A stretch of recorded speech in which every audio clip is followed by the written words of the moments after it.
海綿波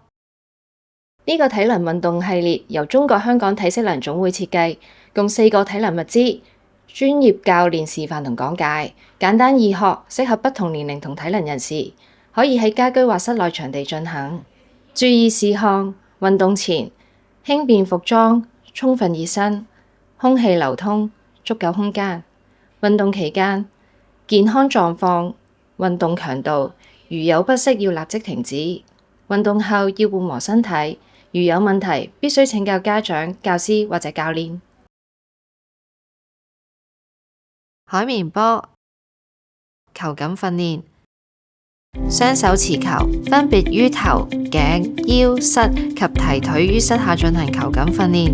重複3次，可以按自己嘅能力調整速度，有需要可以坐喺椅子上進行，訓練我哋嘅手腳協調。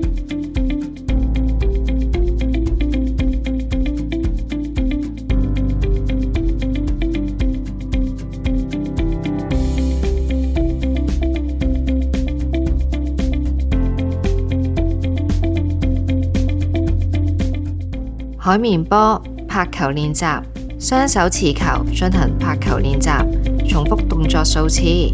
可以按自己嘅能力左右手交替拍球，雙手拍球，或者坐喺椅子上進行，可以訓練我哋嘅手眼協調。